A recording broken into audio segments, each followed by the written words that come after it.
to Primetime Debate. The government unveiled its midterm review of the foreign trade policy today. The policy for a 5-year period from 2015 to 2020 aims to double exports to 900 billion by that time. The midterm review has promised to push export growth but has not mentioned any new targets. Now, people are wondering whether those 900 billion targets have actually been put on hold at this time.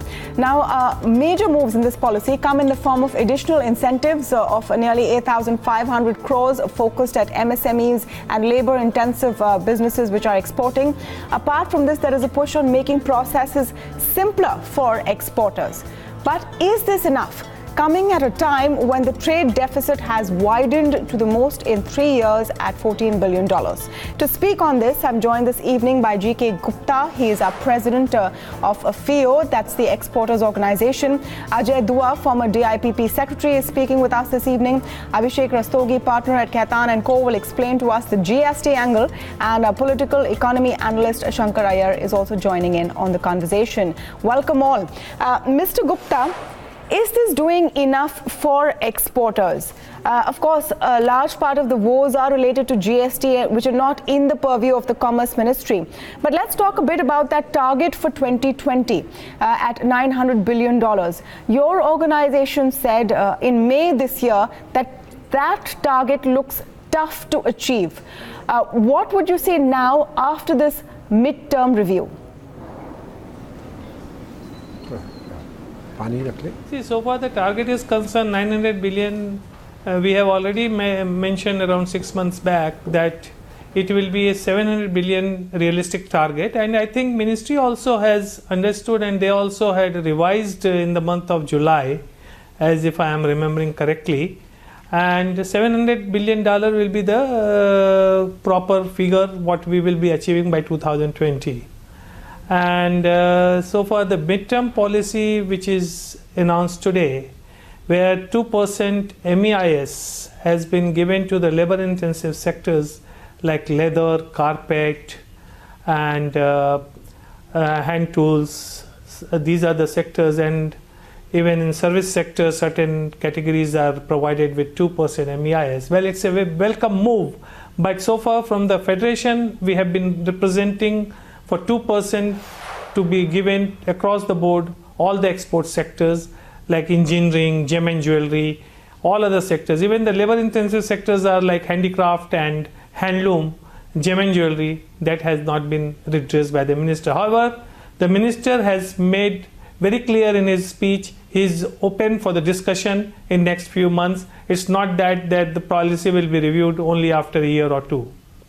Okay, let me come to Mr. Ajay Dua. Mr. Dua, how would you describe the broad brushstrokes of what this policy does? There are incentives on MEIS and, in the service sector and service exports as well. There's a 2% incentive over there as well. They've tried to make the processes easier with some self-declaration for exporters. But is this really, in your view, enough? Probably not. I think what the policy, the announcements in the policy are addressing some of the immediate issues, particularly those arising out of the imposition of GST. As just been mentioned, with the doing away of duty drawbacks and the delays in a refund of the input tax credits, there was a liquidity crisis which was being faced by exporters. So there's 2% MEIP on certain labor-intensive items, and also MSCB sectors will help to reduce, I wouldn't say eliminate, help to reduce certain difficult liquidity issues which the exporters were facing. But what the exporters have been demanding has been much more, particularly because the duty drawback scheme, which used to be in force all these years, that's been withdrawn. Whereas the exporters were saying that till such time as the GST settles down, the impact of GST is known, the arrangements for filing returns are there, and the exporters are in a position to claim the refunds. The duty drawback scheme should continue till 31st March of next year, a demand which has not been exceeded too. So I would say yes, to some extent relieving certain sectors of certain segments of the export industry, but probably not enough, and certainly not addressing the larger issues which you had raised right in the beginning, of recording a sizable increase in the exports of the country, which was almost 20% CAGR over the next 5 years. Instead, what we have achieved is about under 3%. And what worries me much more is this is at a time when the global trade is recovering. The global trade grew. The estimates of global trade by WTO for the current year itself have been revised upwards from 3.2 to 3.6%, whereas we have experienced a dip last month and the overall rate is down to 2.6%.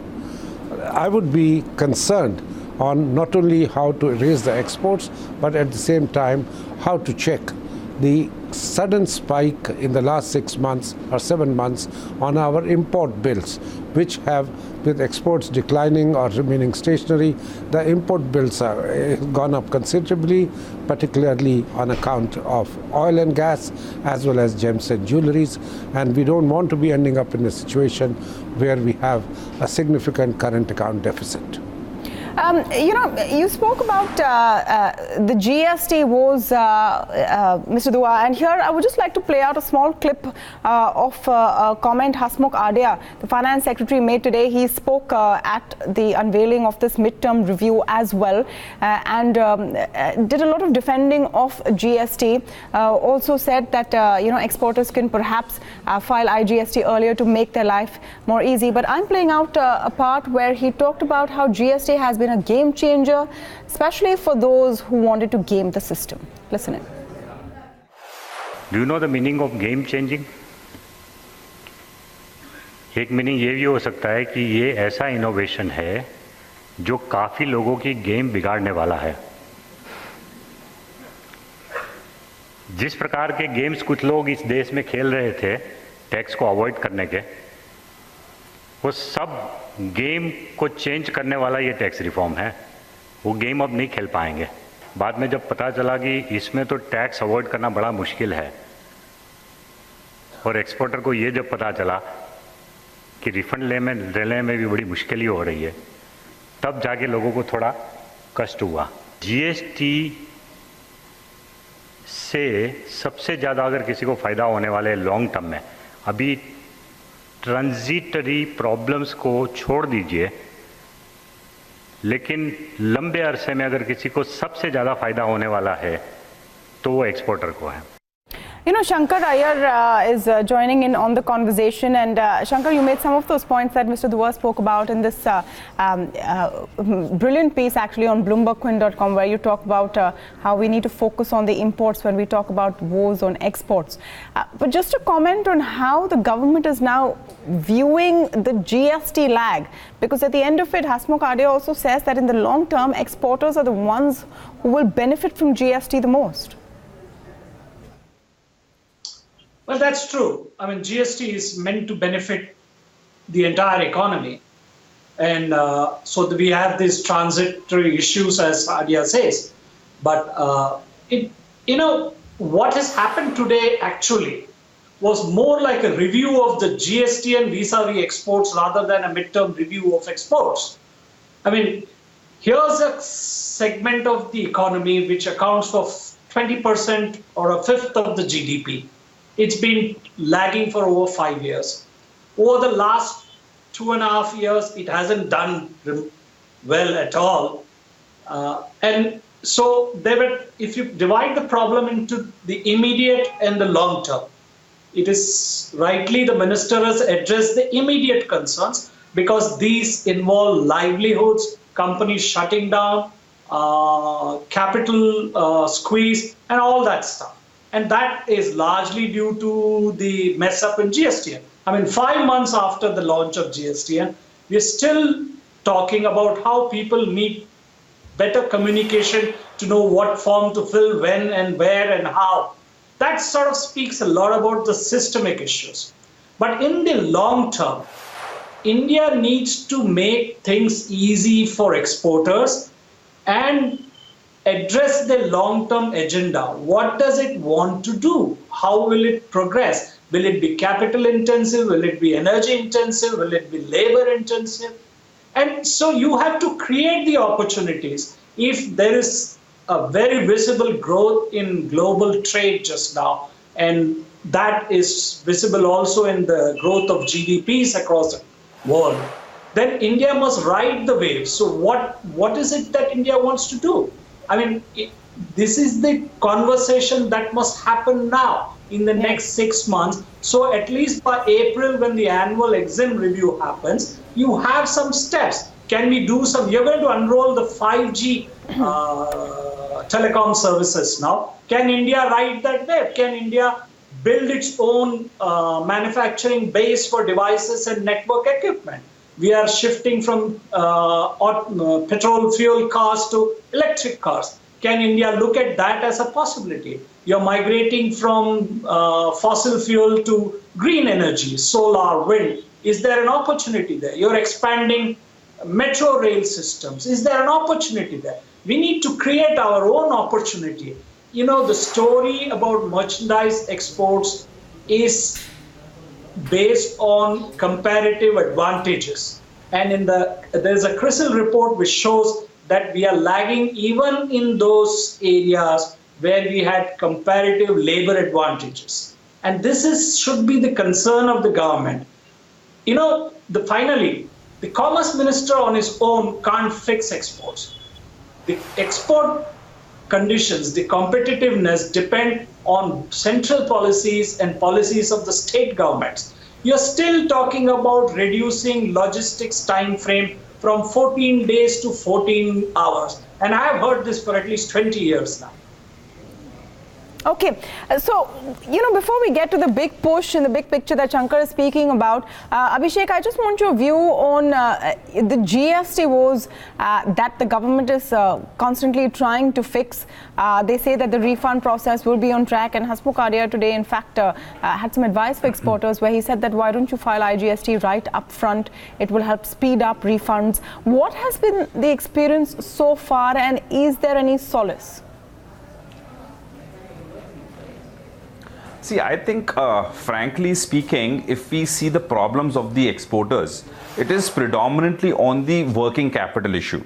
And the matters which went to the Delhi High Court when these advance authorizations, which were, mind you, promised by the government, the existing advance authorization licenses which were issued prior to the GST implementation, the exporters who were to import goods were liable to pay taxes. Now, this was a huge game changer for these exporters, because ultimately it leads to the working capital blockage. So the matters went to the court, but fortunately, you know, the government came out with several notifications to extend that benefit of advance authorization when the imports have to be made. So that was the one set of problem which impacted the working capital. Now, secondly, you know, there were a lot of beneficial notifications which were issued in the earlier regime, so which could be with respect to promotion of the research and development which happens in India. And the notification issued by DSIR predominantly meant for these R&D units was that all the procurements, whether indigenous or imported, would be duty free. Now, there was a corresponding notification which was issued with respect to the exemption when the goods are imported, but there was no corresponding notification which was issued with respect to the indigenous procurement. And hence, as a result, while we speak about Make in India, the indigenous procurement suddenly became expensive. So it was you know, easy and it was cheap to import goods rather than blocking the funds and procuring domestically. So a lot of these R&D units which were set up based on the promise of the state faced a lot of hardship. And last point which I want to make is certainly with respect to the refunds. Now, as far as these refunds are concerned, the government is very clear, the law is very clear that the taxes cannot be exported. But if the taxes cannot be exported, or the taxes should not be exported, we need to see how much time both in terms of the opportunity cost, the compliance cost, and the time value for money is spent by these exporters to claim these refunds. So I think which is a big issue again. So I think with respect to the advance authorization, there is a change by the government, which is of course very welcome. Let's get a reality check on that from Mr. Gupta, in fact, because there's a Bloomberg report from last week that says there's 500 billion rupees that traders are still waiting for. The government has put into place a refund system which comes in a week. They claim that the process is on. Has that been the experience of exporters, Mr. Gupta? Yeah, see, I had been telling earlier, and this is from last 6 months, we are talking about the GST refund is not coming, July, August, September, October. So see, now after interaction with the ministry, what we have realized, even few days back, I was called in the finance ministry, and after discussion, what we understand, the main culprit is the portal, because our exporters are not in position to file their claim on the portals.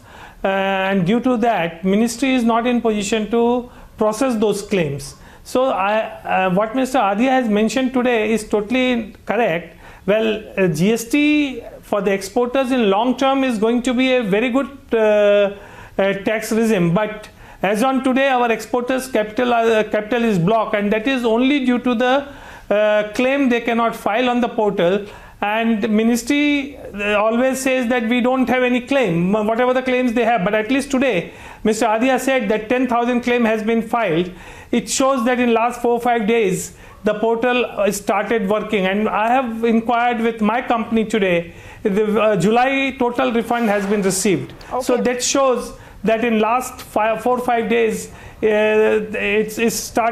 system started working. And I think in next 15 days, things will settle down. In fact, I was the person, I had been always talking about, due to the non-refund of GST, exporters are in great trouble, and still a lot of exporters funds are blocked, and they are finding difficulty in exporting further due to the Mr. Gupta, do you also agree with Mr. Adhia's statement that a lot of people who are now hurt or upset about GST are those who no longer have an opportunity to game the system?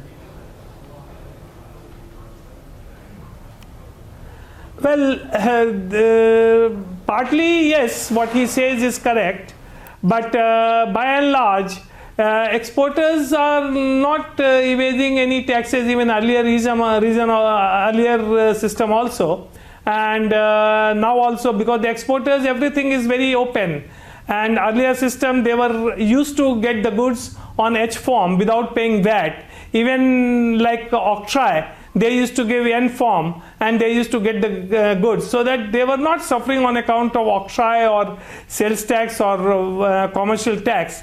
But today, exporter has to pay the taxes and then go for the refund. And my request is to the government, why not the drawback system to be introduced like before, where the excise refunds were, along with the custom duty, the excise refund was also paid back to the exporters. So same way, if the GST refund is given to the exporters through drawback route, then the exporters' life will be easy. They will be saving a lot of time in filing returns, filing forms, and work.